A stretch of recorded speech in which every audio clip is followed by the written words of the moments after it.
It has been so challenging keeping myself from using any of my spooky decks to save them for Halloween. Well, you know what? In this video, for our weekly reading, we are going to be using Tarot of Haunted House. Stay tuned.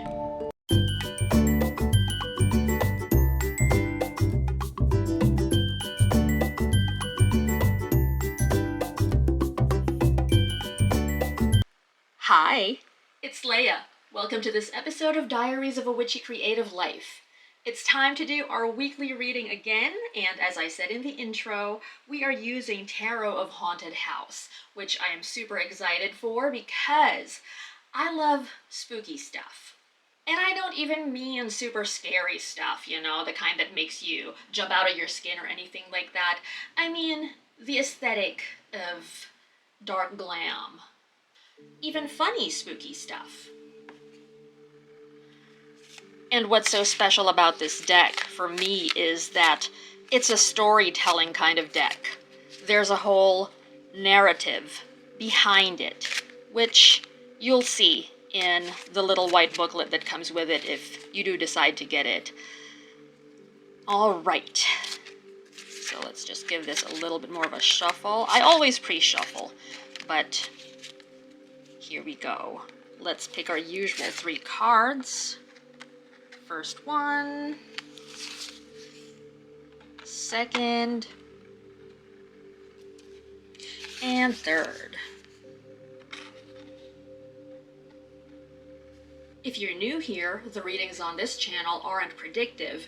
Instead, they're a shadow work style of reading, meaning we dive deep within to what's hidden, so that we can explore these and begin our healing journey where necessary.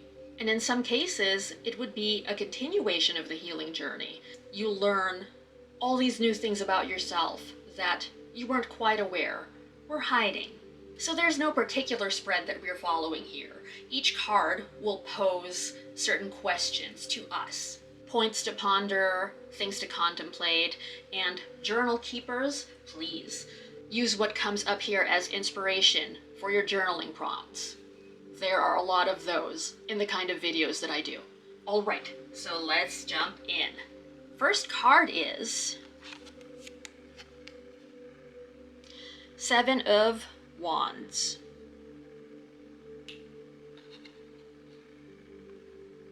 The 7 of Wands traditionally is about feeling backed into a corner. So where in your life might you be feeling something like that? Where might you be feeling a little defensive? Are there any situations in your life right now where you feel like you have to stand up for your choices, for your decisions, where you want to explain yourself a little bit more than necessary perhaps? If so, take a look at why you think that might be. On the surface, it could seem like, oh, well, because I feel like I'm being attacked and I need to explain so they know that it isn't what they're accusing me of or saying I'm doing.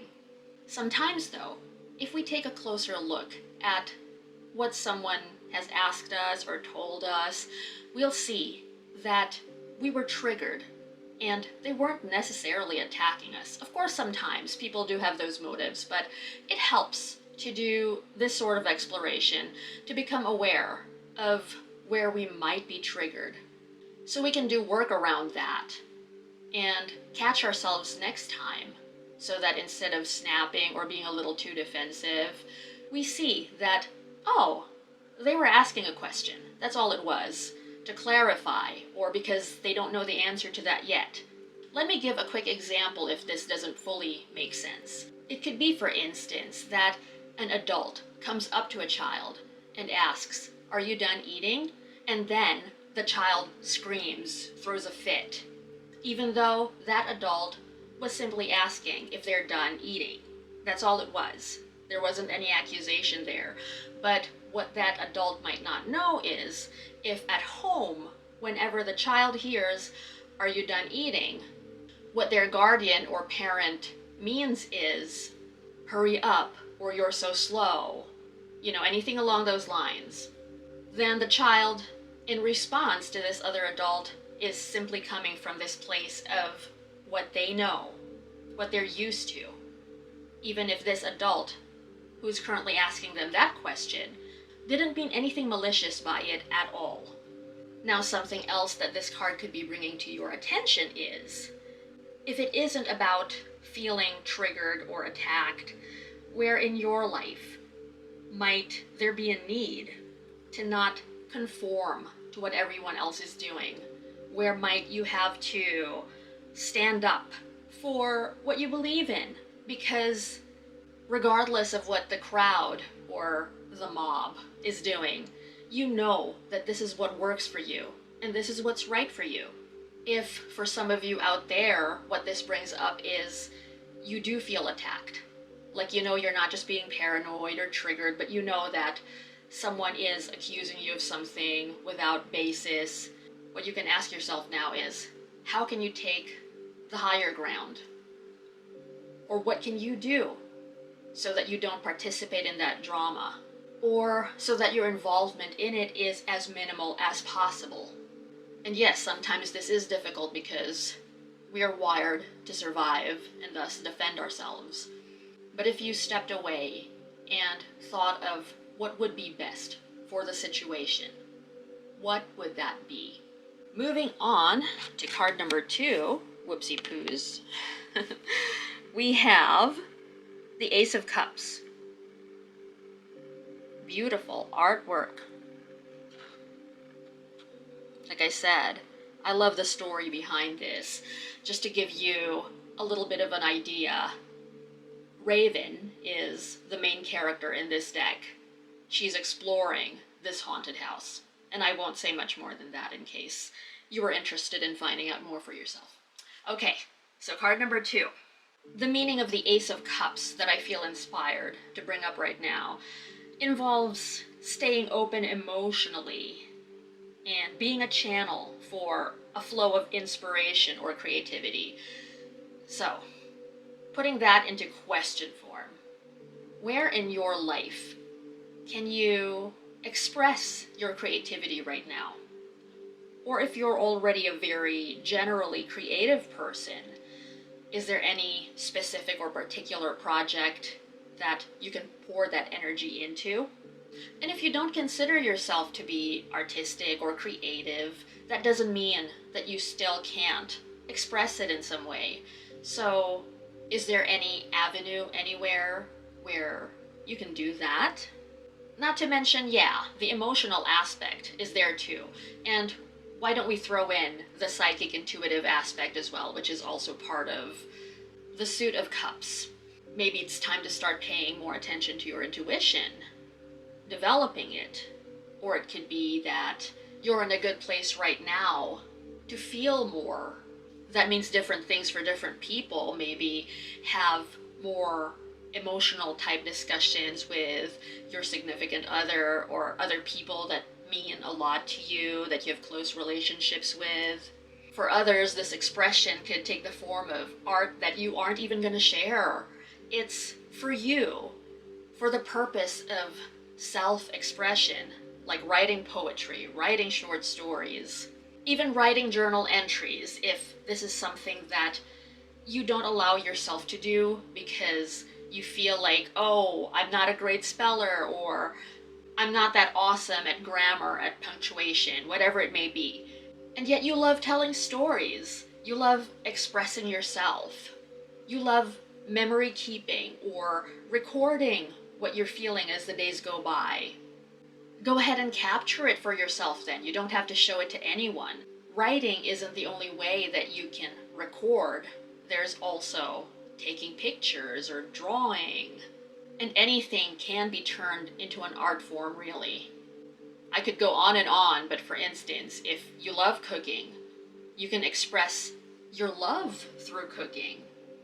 Cook wonderful dishes for your household, or if you live alone, for yourself. So what does this flow of inspiration or creativity or emotions look like for you right now? Okie dokie, card number 3. We have number 9 from the Major Arcana, the Hermit. I am going to bring up two separate points regarding this card. The first of which is, some of you out there might be able to benefit from more solitude, isolation, retreating in some way, because you've been around a lot of noise, a lot of energy, and it would do you good to recharge. It would do you good to get in touch with yourself again, connect with yourself again, especially if you're an introvert or an empath who thrives off of being able to do this sort of thing. So if that sounds like you, how can you make that happen? If you have a really busy schedule or the sort of life where it's just noisy, period, where can you squeeze that in? Where can you manage to add that self-care into your life? And then the other point would be, for those of you out there who've already been too isolated, especially with the events of the past few years, for a lot of us, it has changed our lives. Where now, many people don't even go to a physical office anymore. They work from home. They work straight out of their computer. And if that's you, maybe you're craving company. Maybe you could use more connection with others in your life.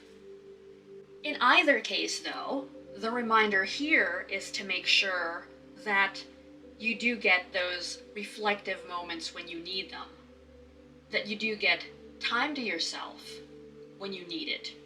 In general, finding the balance is good, although yes, for sure, there are some people who love being alone more than being out in a crowd.